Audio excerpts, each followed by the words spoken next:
Brought to you by Penguin.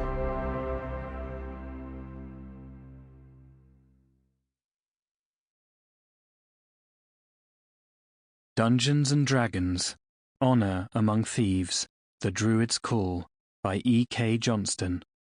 Read by Emily Lawrence. To Boyce.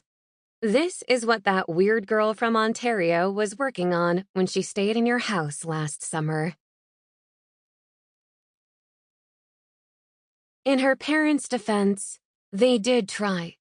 They didn't do a very good job, and they definitely gave up the moment things got difficult. But they did try. And that is how the tiefling Doric survived babyhood. Chapter 1.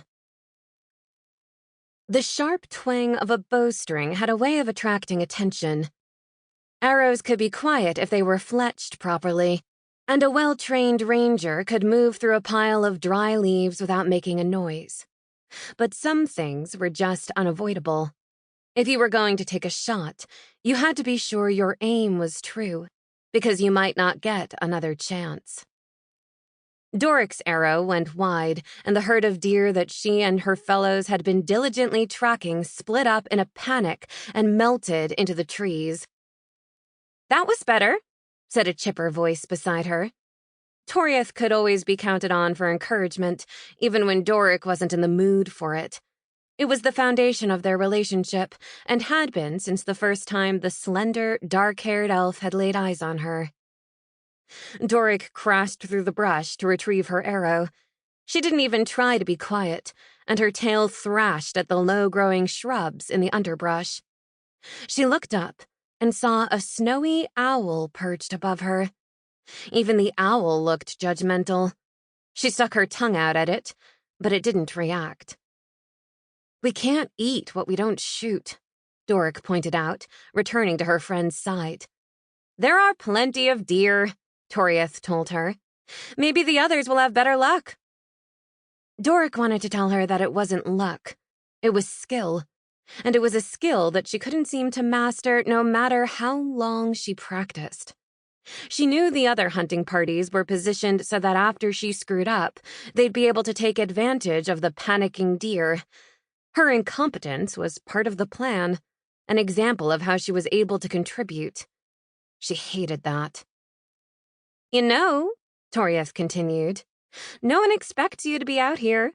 You don't have to hunt with us. You don't even eat that much." She did, sometimes, eat what the hunters brought home. Perhaps if she were a more able hunter, she would feel differently. But she wasn't. And so she ate things the elves couldn't when no one was watching, and held herself to minimal portions from the communal hearth. She didn't want to remind the elves that she was different too frequently, but even more than that, she didn't want to be a burden. There were deer aplenty. In fact, there were probably too many deer. The farmers and woodcutters along the forest edge killed the wolves that preyed on their livestock, thinning them out until there weren't enough to keep the deer population in check.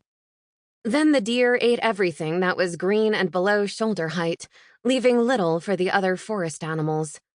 So the elves ate the deer in order to restore the balance. It was a work in progress, but it was progress all the same.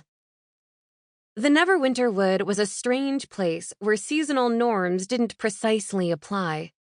Something was always flowering or fruiting or mating, and that meant that food was rarely hard to come by. But that food always tasted like guilt to Doric.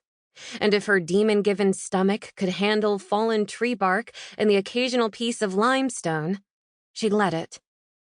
The wood elves had taken care of her ever since she'd first come to the forest, which was a rare blessing from the reclusive forest dwellers. She was nothing like them, but she owed them a lot. The least she could do was make it easy for them. "I want to help," Doric said. "I know," Toriath said. "Maybe you just need more practice." It was kind of her. Toriath was usually kind, but Doric had already decided that this would be her last hunt if she was unsuccessful. She'd try something else, like berry picking. Sample complete. Ready to continue?